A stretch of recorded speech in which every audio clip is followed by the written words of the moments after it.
하나님의 말씀은 다니엘서 6장입니다. 10절에서부터 말씀을 봉독을 제가 하겠습니다. 다니엘이 조서에 왕의 도장에 찍힌 것을 알고도 자기 집에 돌아가서는 윗방에 올라가 예루살렘으로 향한 창문을 열고 전에 하던 대로 하루 3번씩 무릎을 꿇고 기도하며 그의 하나님께 감사하였더라. 그 무리들이 모여서 다니엘이 자기 하나님 앞에 기도하며 간구하는 것을 발견하고 이에 그들이 나아가서 왕의 금령에 관하여 왕께 아뢰되 왕이 이미 금령에 왕의 도장을 찍어서 이제부터 30일 동안에는 누구든지 왕 외의 어떤 신에게나 사람에게 구하면 사자굴에 던져 넣기로 하지 아니하였나이까 하니 왕이 대답하되 이르되 이 일이 확실하니 메대와 바사에 고치지 못하는 규례니라 하는지라. 그들이 왕 앞에서 말하여 이르되 왕이여 사로잡혀온 유다 자손 중에 다니엘이 왕과 왕의 도장이 찍힌 금령을 존중하지 아니하고 하루 3번씩 기도하나이다 하니 왕이 이 말을 듣고 그로 말미암아 심히 근심하여 다니엘을 구원하려고 마음을 쓰며 그를 건져내려 힘을 다하다가 해가 질 때에 이르렀더라.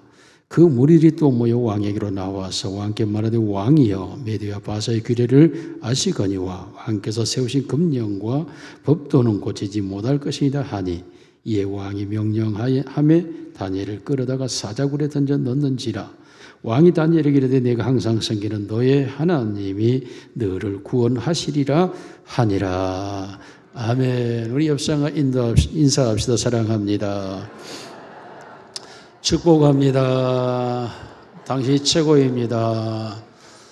나라를 위해 기도합시다. 6월은 호국보훈의 달이라고 합니다. 이유가 많죠. 6월달은 국가 행사가 많기 때문인데요. 6월달에는 60만세 운동도 있고 또 6.25도 있고 또 6.29도 있고 제2연평전 6.29도 있고 그래서 6월 6일은 또한 현충일이죠. 우리 가족 중 한 사람도 현충에 없는 사람이 없잖아요. 혹시 없는 사람 있나요? 한번 손 들어보세요. 우리 가족 중에는 현충에 없다. 응? 대전 현충원에 우리 가족 중에는 없다는 사람 손 들어보세요. 국가를 위해서 안 죽은 사람들이야.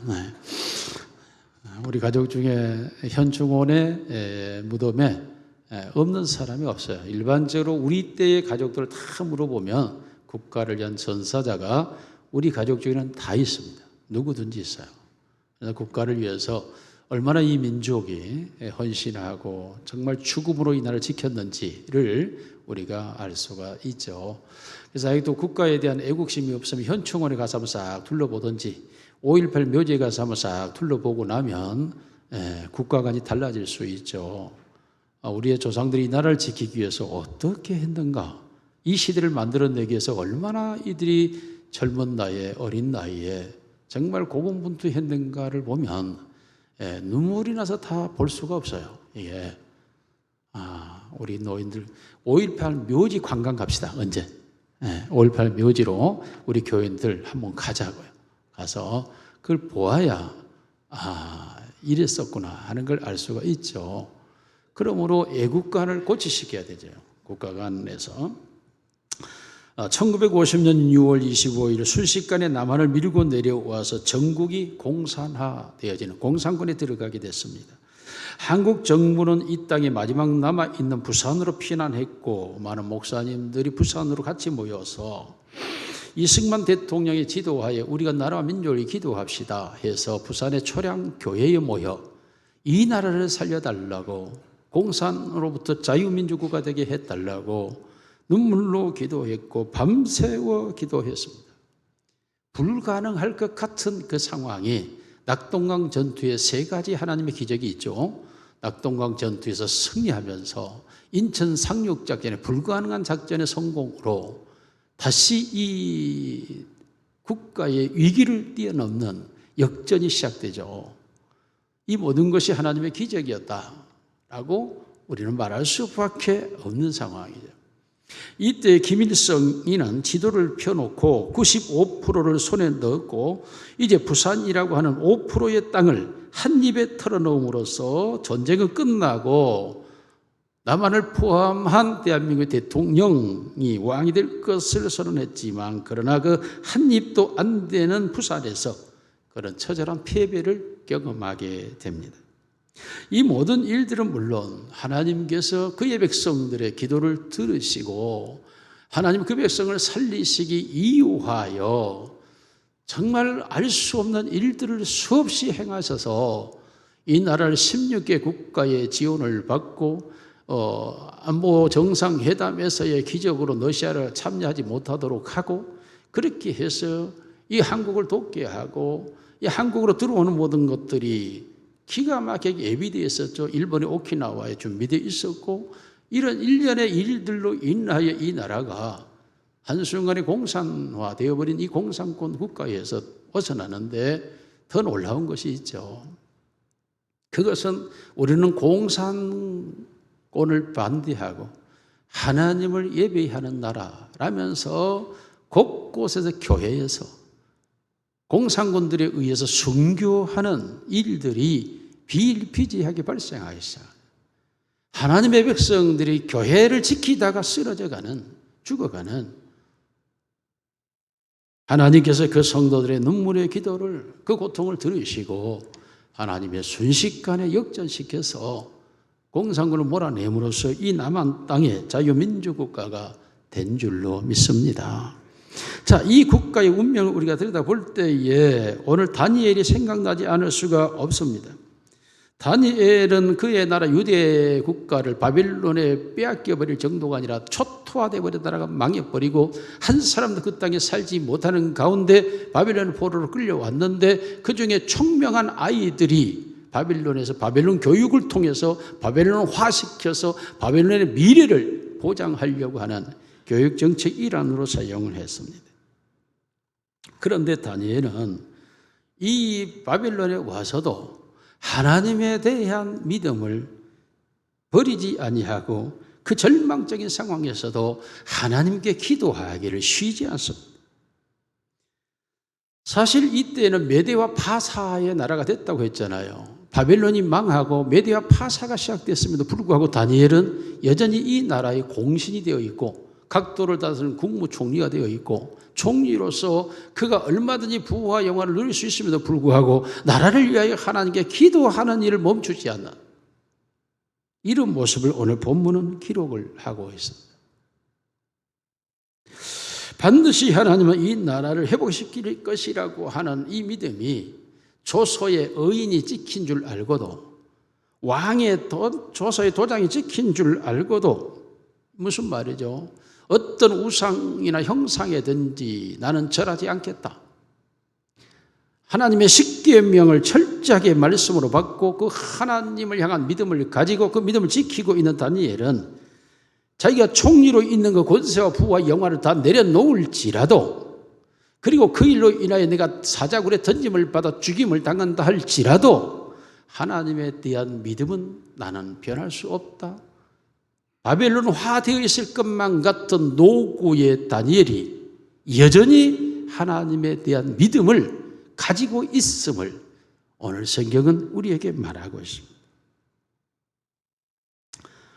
왕은 대제국일수록 단일 대호를 이뤄야 되고 왕 중심의 국가가 되어야 하기 때문에 그 신하들이 다니엘을 사자굴에 던져 죽이려고 하는 모함일 것만 같음에도 불구하고 통치권자로서의 국가의 통치를 위하여 조서의 의인을 찍었고 그리고 그걸 어겼다고 하는 모함에 다니엘을 사자굴에 던져놓도록 하는 것을 보게 됩니다.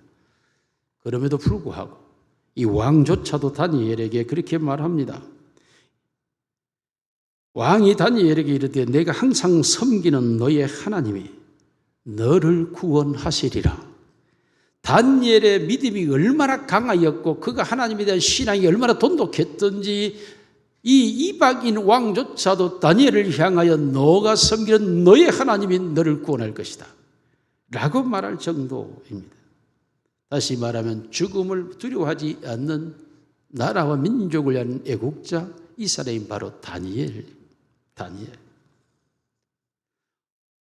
오늘 우리 속에 수많은 사람들이 애국자라고 말합니다.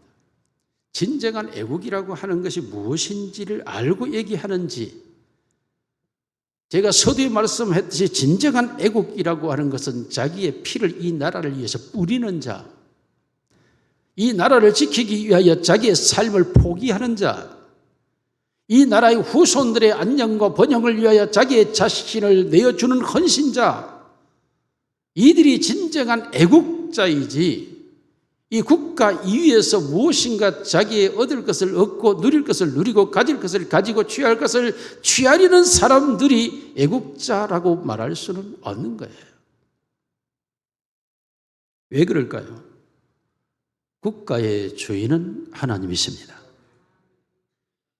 그러므로 그 국가의 진정한 애국이 되려면 하나님을 기쁘시게 해야 그 나라가 안전하고 안녕하고 평안하게 되는 줄로 믿습니다.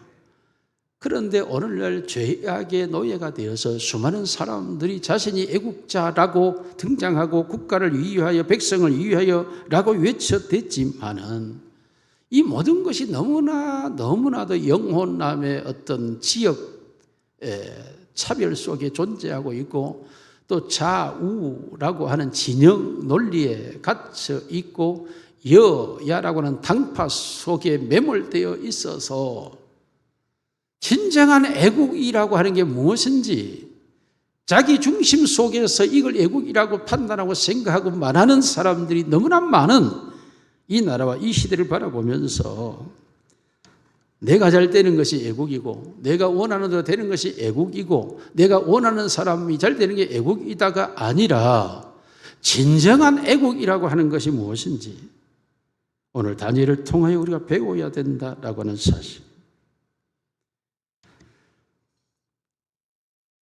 자신의 욕망을 채우고 그리고 자기의 목적을 성취하려고 하는 것을 가지고 백성을 이용하거나 국가를 이용하고 이것을 애국이라고 표현하는 그것은 정치인들의 노름에 지나지 않습니다. 이와 같은 노름 속에 백성들조차 빠져서 허우적대고 허덕이고 있다면 이는 국민들의 우매함이 되는 것이고 이러한 민족의 우매함은 결국 하나님의 진노와 심판 속에 놓이게 되고 그리한다면 나라는 한순간에 하락의 길로 치닫게 되는 고통을 갖게 되는 것입니다. 여러분 우리가 애국이라고 하는 생각 속에 또 빠져 있는 것이 무엇인가 사람들의 관심에 집중하게 하는 것이죠.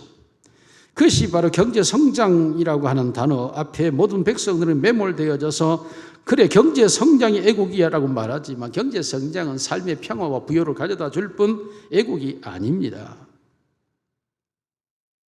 여러분 타고 어떤 우리가 교육을 통하여 지식성장이라고 하는 교육의 문제를 해결하는 게 애국이다. 물론 필요하지만 그것만이 애국이라고 할 수가 없습니다. 사람들로 하여금 물질의 평등을 주고 서민이 없는 정책을 통해 모든 사람들의 물질의 부유함을 안겨주겠다고 하는 것 여러분 모든 사람들이 물질의 정신 지배를 받고 있는데 그 물질을 채워주겠다는 그 정신이 거기에 빠져 있는데 여러분 이런 물질주의도 애국은 아닙니다. 여러분 잘 아셔야 되잖아요. 성경은 말하자면 소돔과 고모라가 얼마나 풍요롭고 부유한 도시였습니까? 그러나 그 성에 죄악이 가득할 때 한순간에 소금바다가 되어버리지 않습니까? 폼페이 도시가 얼마나 영화로운 도시였습니까? 얼마나 향락의 도시였습니까? 얼마나 평화롭고 안락한 도시였어. 그러나 전쟁으로가 아니라 하나님께 한순간에 화산을 터뜨려서 폭발시켜 볼 때 잠자다가 그대로 죄가 되어버리지 않았습니까? 인류 역사 속에서 물질이 인간의 평안과 행복을 가져다 준 적이 없고 가져다 줄 수도 없음에도 불구하고 사람들의 죄악이 마지막 때가 되면 사람들이 돈을 사랑하고 부모를 거역하고 자기를 사랑하는 시대가 되기 때문에 자기중심주의로 돈을 추구하는 이것은 말세의 하나의 현상이지 이것이 인류의 진정한 평화와 국가를 지키는 애국이 될 수가 없는 것입니다. 오히려 성경은 돈을 사랑하면 일만 악의 원인이라고 말합니다. 일만 악이라고. 여러분 전쟁 군사 강국을 만들어서 세계로부터 평화로운 나라가 되게 하겠다. 여러분 성경은 말합니다. 전쟁에 지고 이기는 것은 하나님께 있다. 인재 양성을 통하여 미래를 꿈꾸겠다고 말하지만 인재들이 국가를 안정되게 보장하지도 못한 전문 기술 인력을 필요하여 나라의 기술 인력을 양성하는 것 필요합니다만 그것이 애국이라고 할 수가 없습니다. 모두가 다 자기 치부에 존재하고 있기 때문입니다. 세계 미래 산업을 주도하여 세계 속에 놀면 되겠다고 하는 것도 애국이라고 할 수가 없습니다. 100세 시대를 맞아야 복지에 첨단의 복지를 만들어내는 것, 이것이 애국일까요? 서민 없는 평등사회를 만들어내는 게 애국입니까? 차별 없는 인권이 애국입니까? 부정부패 없는 세상을 만드는 게 인권 아니죠.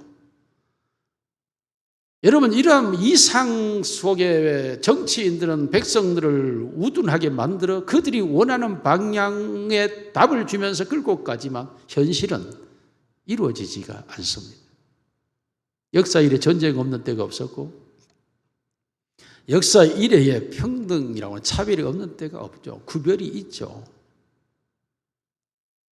하나님께서 만드신 세상이 인간이 말하는 것처럼 인간이 만들어갈 수 있는 세상이 되는 건 아니지 않습니까? 그러므로 다니엘은 진정한 애국자로서 국가가 멸망했음에도 불구하고 그 국가를 위해 해야 할 것이 무엇인가를 명료하게 아는 사람입니다. 진정한 애국은 첫째, 하나님 앞에 의로워야 합니다. 역사의 지배자는 하나님이십니다. 한 개인의 삶의 주관도 하나님이신데 하물며 그 백성들이 모여있는 그 나라의 주관자가 하나님이 아니라고 할 수 없지 않습니까? 심지어 공중에 나는 새 한 마리, 들에 피어난 꽃 한 송이 피고 지는 것도 하나님의 간섭과 허락 속에서 이루어지는 것인데 하나님의 형상과 모양으로 창조된 인간에 대한 운명이 어떻게 하나님의 주권적 섭리가 아니라고 말할 수 있겠습니까? 그러므로 우리의 근대사는 정말 이 민족이 이와 같이 안정되고 이와 같이 평안해질 수 있었던 이유가 오직 하나밖에 없습니다. 그것은 우리의 부모님과 우리 세대에서 하나님 앞에서 어떻게 의롭게 살 것인가에 대한 몸부림을 치고 살았던, 하나님을 어떻게 하면 영화롭게 하기 위하여 삶의 여러 가지 고난도 포기하면서 주의를 성수하기 위하여 하나님의 교회를 세우기 위하여 자기 안락한 집을 팔아서 성전 건축하는 데 헌금하는 우리의 부모, 우리의 세대의 모습들은 정말 하나님의 영광을 위하여 서 있는 의인의 모습 그대로였습니다. 그러므로 하나님께서 이 나라와 이 민족을 하나님을 위한 믿음을 지키기 위하여 성교의 피가 흐르면서 그들이 이 하나님의 교회를 세우기 위하여 몸부림을 치고 주의를 지키기 위하여 삶을 포기하며 하나님을 예배하는 그들을 보시고 하나님께서 이 나라와 이 민족에 복을 주신 줄로 믿습니다. 유대 나라가 멸망할 때에 다니엘은 포로로 끌려갔습니다. 바벨론의 특별 교육을 받기 위해서죠. 그래서 바벨론화 시켰어요. 그들로 하여금 바벨론의 영원한 나라를 만들기 위한 것이었습니다.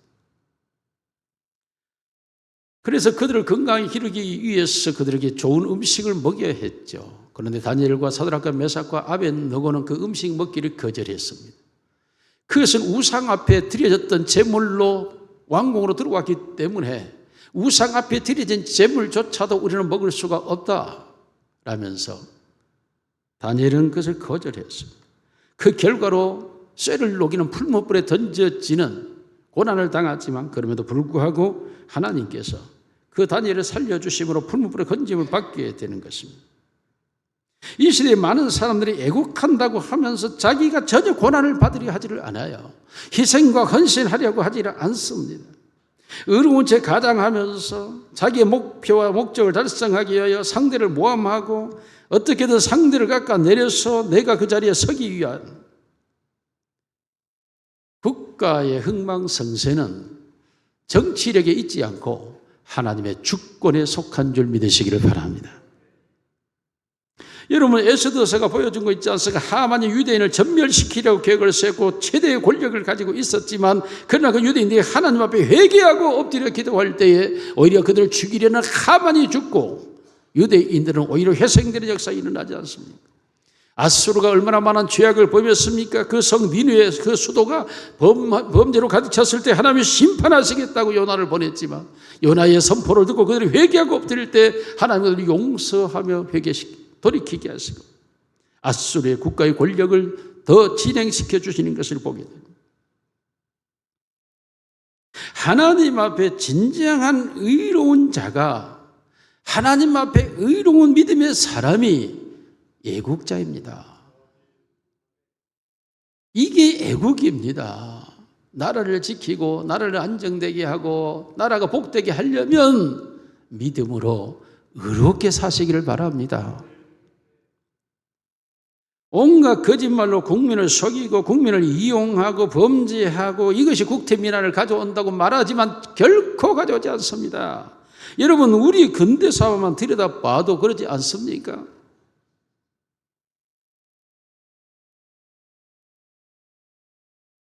인류 역사의 모든 국가의 흥망성쇠가 성경은 하나님께 있었다는 사실을 우리에게 말해주고 있죠. 이집트 제국이 고대 사회 세계를 지배하고 있었지만 그 이유는 오직 하나입니다. 이스라엘 백성들을 보호하기 위해서. 430년 동안 이스라엘의 민족을, 야곱의 한 가족을 하나의 민족과 국가가 되게 하기 위해서, 그리고 그들이 출애굽하여 나왔을 때 홍해강 사건을 통해 그때부터 이집트 제국은 쇠락하기 시작합니다.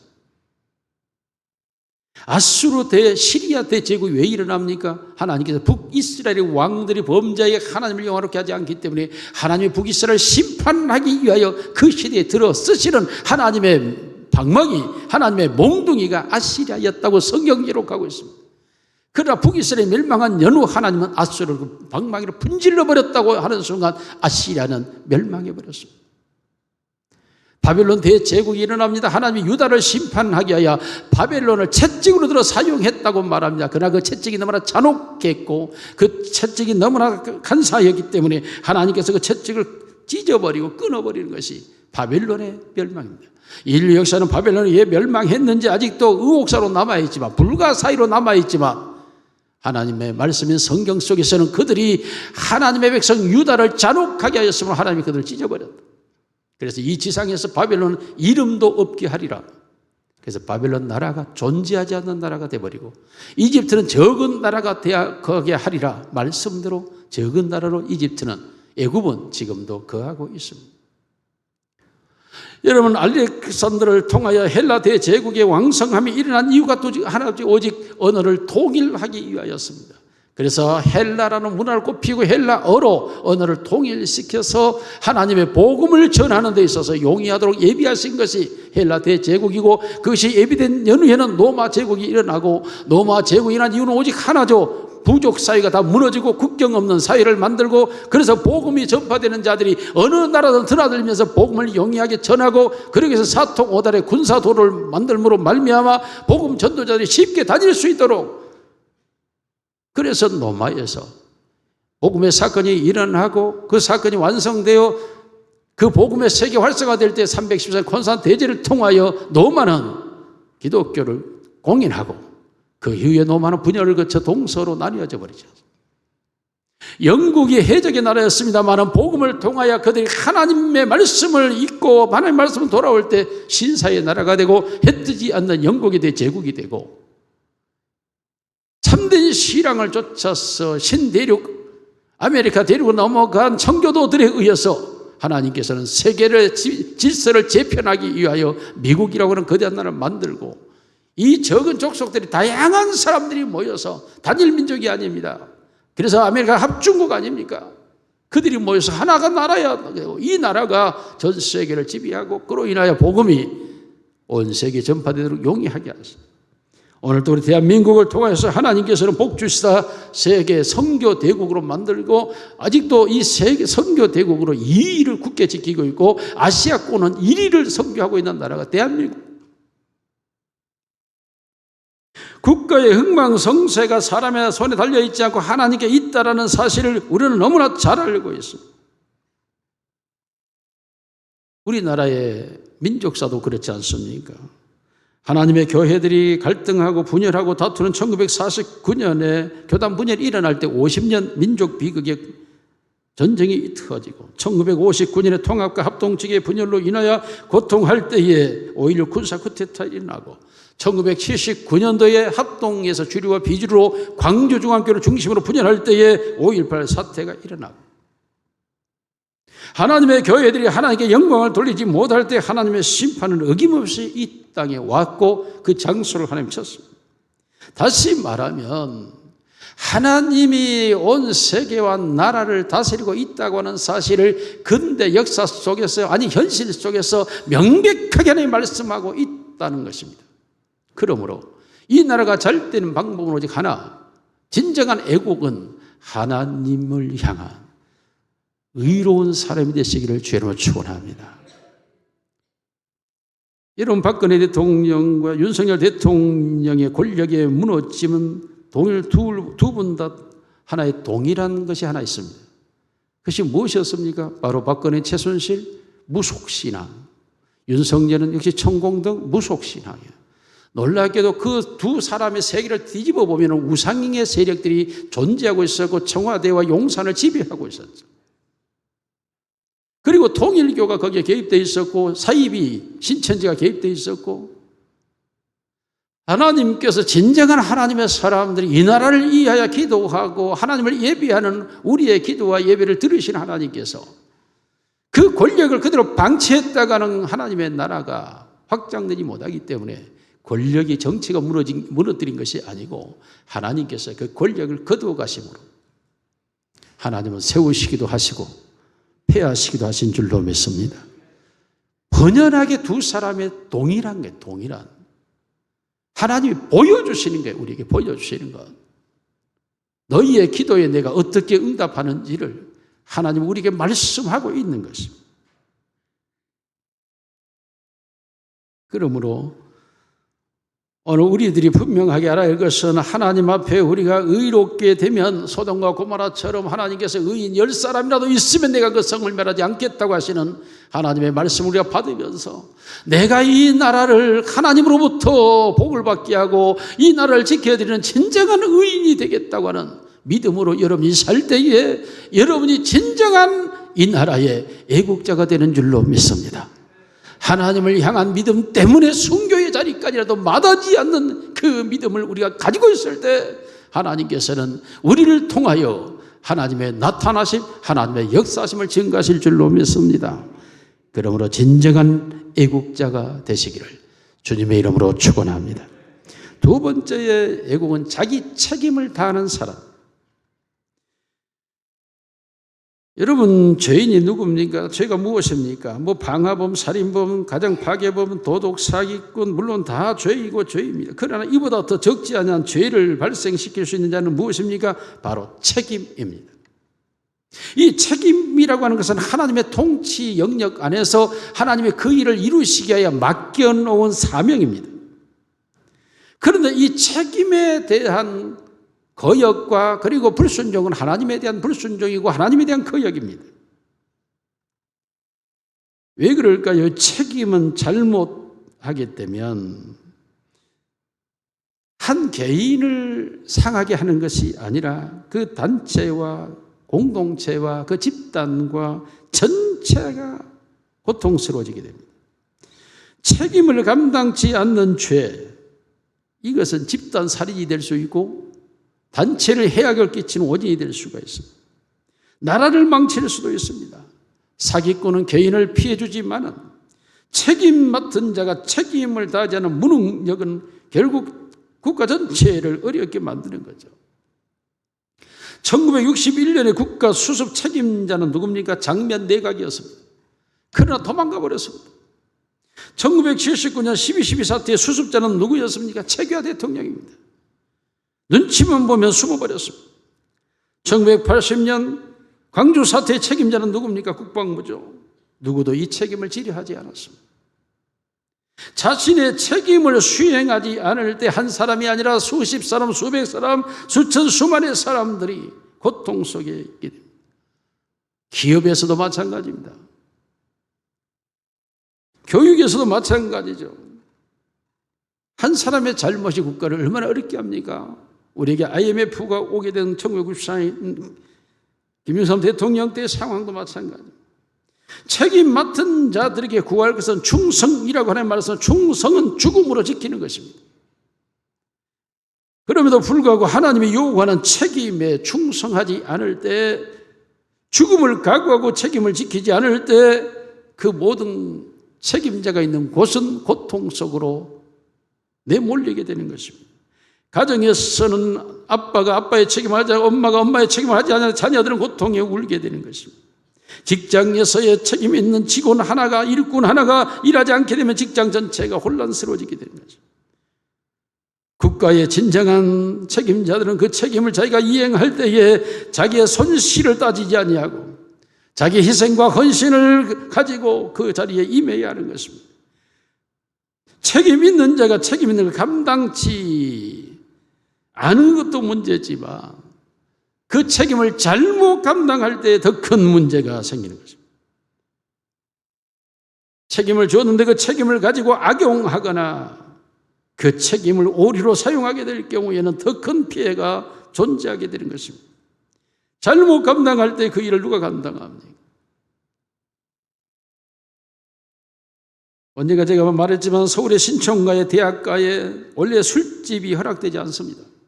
지금도 학원가에는 유흥업소로 허락하지 않게 돼 있죠, 현재 법이. 그 시대도 그랬습니다. 많은 1980년 허문도라는 사람이 권력을 잡고 나서 대학생들의 저 데모가 너무 싫어서 없애려고 어떻게 하니까 신촌가에 술집을 허락하고 저들로 술에 취해 내가 썩게 만들어 버려야 더 이상 대학가에서 데모가 멈춰질 것이라고 하면서 신촌가에 홍등가를 허락함으로써 말미암아 대학생들의 정신이 망가지기 시작한 것입니다. 물론 현실에 가장 통감해야 될 책임은 언론단체입니다.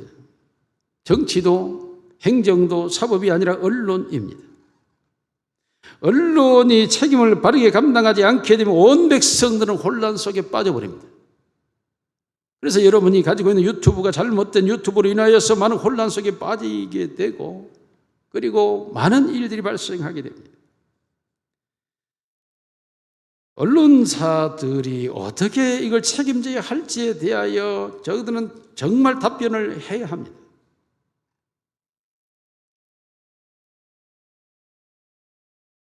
정직하고 신속하고 그리고 공정하고 그러면서 비판성을 가진 보도가 필요하죠. 그러나 너무나 부정적이거나 너무 모사나 모함에 휩쓸리거나 그 정치인들의 말에 너무 이끌려 가거나 이러한 것들이 결국은 이 사회 백성들을 혼란스럽게 하고 어지럽게 합니다. 전 국민이 아침에 일어나면 TV를 틉니다. 전 학생들이 유튜브를 봅니다. 모두가 언론에 종속된 노예가 되어 있습니다. 그런데 이 언론에서 나오는 것들이 그들을 주관하고 주장하게 되는데 이 언론이 잘못 보도하거나 잘못 지적하게 될 경우에 한 사람을 매도해 버릴 수도 있고 한 사람을 영원히 죽음에 내몰 수도 있습니다. 억울한 보도를 통하여서 연예인들의 자살 사건이 쉬지 않는 이유도 그것입니다. 아니 꼭 그것을 보도하여 국민들에게 알려야 될 책임이 없는 것들조차도 알려서 한 개인을 죽음에 내몰게 되는 것도 언론의 부정적인 태도라고 할 수 있습니다. 정치인들의 앞잡이가 되어서도 안 됩니다. 공정성 보도를 해야 합니다. 사회와 국가를 이끌어가는 책임성 있는 보도를 해야 합니다. 실제적으로 이 사회는 굉장히 아름다운 일들이 얼마나 많은지 알 수가 없습니다. 제가 5월 19일 서울의 하늘안과의 재검을 위해서 아침에 차를 가지고 올라가고 있었을 때입니다. 요즘은 예당 쪽으로 고속도로가 하나 더 나 있기 때문에 서해안이 몰리지 않습니다. 그래서 서해안도로를 타고 올라가고 있었는데 제가 4차선 도로에서 2차선을 타고 있어요. 이게 3차선이고 갓길이 있어요. 그런데 2차선을 타고 가는데 앞에 가던 화물차가 갑자기 1차선으로 갔다 2차선으로 갔다 3차선으로 갔다 갓길로 갔다 다시 내 차 앞으로 바로 오는 거예요. 바로 내 앞에 가고 있는 차인데 제 앞으로 바로 오는 거예요. 그래서 할 수 없이 뒤에 차를 보고 속도를 정지를 시켰죠. 제 옆에는 대형 큰 트럭이 가고 있었어요. 근데 그 트럭 앞으로 이 차도 가니까 트럭 기사 놀래가지고 차를 멈춰요. 이 차가 이렇게 하다가 팡 하면서 갓길로 다행히 가서 엎어지는 거예요. 그러니까 옆에 차들이 그냥 쑥쑥 지나가는데 걱정이 되잖아요. 보니까 차들이 다 지나가고 있어요. 그래서 제가 천천히 가다가 안 되겠길래 우측으로 깜빡이를 켜고 들어갔어. 차를 태우고 그 트럭으로, 다행히 트럭이 갓길에 완전히 전복돼 가지고 있는데 달려갔습니다. 다행히 그 안에 있는 사람이 남자분하고 여자분하고 중년분이 있는데 다행히 크게 다치진 않았는지 막 손을 이러는 거예요. 달려가고 있는데 그 뒤로, 내 차 뒤로 차 2대가 연속 딱 들어오더니 이 젊은 사람이 내리는 거예요. 저는 이걸 어떻게 해야 될지, 지금 어떻게 조치해야 될지를 몰라가지고 당황하고 있었는데, 그 나오는 한 사람이 그 트럭 위로 올라가더니 트럭이 넘어져 있는데 그 트럭 문을 열어서 사람들을 끄집어내네요. 마치 안전구조대원 같이 일반인이. 그걸 보면서 참 우리 한국이 아직도 따뜻하고 정말로 이렇게 훌륭한 사람들이 있다는 사실이 너무 감격스러웠어요, 저는. 아멘들을 안 해요. 우리 한국 사회가 아직도 이런 사람들이 수없이 존재하고 있는 게 이 나라. 그런데 이러한 일들을 보도를 하면서 좀 좋은 이야기들, 훈훈한 이야기들을 계속 언론이 보도해 주면 사람들의 마음이 따뜻해지고 감성이 뜨거워지고, 그러면서 너도 없이 서로 그런 일들을 하기를 원하게 되고, 그런 일을 하게 됨으로써 더 아름다워져 가는, 이런 것이 정직성이라든가 헌신적이나 봉사적 이런 보도들을 많이 해내면 얼마나 좋겠어요. 꼭 정치에 대한 보도를 하고 싶으면 정치인들의 말과 그 말의 공약의 실현 가능성과 실현 가능성이 실제화되었는지, 이러한 것들을 가지고 그 사람들을 평하여 준다면 오히려 국민들이 그 사람에 대해 정확하게 알 것 아니에요. 정치인에 대해서. 각 지역의 국회의원들이 공약을 했을 테니까 각 지역의 국회의원들의 상황만 가지고 해도, 도지사와 군수와 시장들만 가지고 해도 얼마나 이 국민들에게 알 권리를 명료하게 주겠습니까? 근데 이러한 보도는 하지 않고 쓸데없는 것들만 보도로 해서 국민들을 충동시키는, 책임성이 없어요. 책임성. 언론인이 자기가 잘못된 보도에 대해서 책임지고 교도소에 간 것 있습니까? 언론에 대한 심판도 가해져야 된다는 겁니다. 이게 진정한 애국, 책임성 있는 삶을 사는 것. 따라합시다. 나는 충성된 사람이 되어야겠다. 내게 주어져 있는 일이 가정이든 직장이든 어디에서든지 내 책임을 다 하고 사는 것. 이게 애국이에요. 이게 애국. 시간이 많이 가기 때문에 세 번째, 진정성입니다. 진정성. 정말 국가를 위하여 살아갈 때 우리의 마음이 진심을 담고 살아가야 돼요. 우리의 삶을 진심으로 사랑하고 귀하게 여기면서 내게 주어진 일에 대하여 변함없는 진정성을 가지고 우리가 살아갈 때 서로가 신뢰하는 사이가 되고 서로가 윈윈하는 사이가 되는 거예요. 진정성이 빠져버리게 되면 사람들은 서로 의심하게 되고 그 사람들과 함께 하기가 싫어지고 상처받게 돼요. 이게 정치 권력도 마찬가지예요. 진정성 있는, 자기가 정말 할 수 있는 건 이렇게 저렇게 할 수 있다라고 말하고, 할 수 없는 건 정말 할 수 없다고 말해야 하고, 정말 도와줘야 될 수 있는 건 국민들이 이렇게 도와줘야 된다고 해야 하고, 이런 진정성을 가지고 있어야지 내가 되면 뭐 다 할 수 있는 것처럼.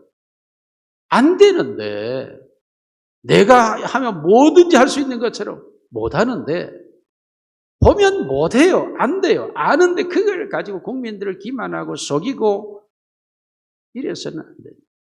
진정성을 가지고, 진정성. 특히 우리 그리스도인들은 하나님 앞에 진실한 믿음으로 사시기를 바랍니다. 하나님 우리의 진심을 보시고 역사하실 줄로 믿습니다. 그 진심이 가장 중요한 게 무엇입니까? 하나님이 하셔야 된다. 사람을 쫓아가지 말고, 사람 따라가지 말고, 사람에 매이지 말고 하나님을 향한 믿음을 가지고 하나님께 배워 하나님께 맡기고 오직 하나님만을 의지하라는, 이 다니엘처럼, 노년에도 오직 하나님만을 의지하고 있는 다니엘처럼 그리할 때 유대가 회복되는 것처럼 우리 모두가 하나님을 향한 믿음으로 진실하게 살아갈 때 하나님이 이 나라를 지키시고 보호하시고 축복해 주실 줄로 믿습니다. 워낙에는 우리가 하나님 앞에 의롭고 책임 있는 삶을 살고 하나님 맡겨주신 일을 바르게 감당하고 하나님 앞에 진실한 삶을 삶으로써 다시는 이 나라의 6월과 같은 현충원이 없어지고 6.25가 없는 진정한 전쟁 없는 평화로운 나라가 되기를 주님의 이름으로 축원합니다. 살아계신 우리 아버지 하나님, 이 나라를 축복해 주시니 감사합니다. 우리의 선배들과 우리의 믿음이 하나님의 복을 가져왔다면 우리와 우리의 후손들도 하나님의 복을 받는 나라가 되게 하옵소서. 진정한 애국이 하나님의 기쁨에 있는 줄 알고 오늘도 의롭게 주어진 책임을 다하며 진실하게 살아가게 하옵소서. 예수님 이름으로 기도드리옵나이다. 아멘.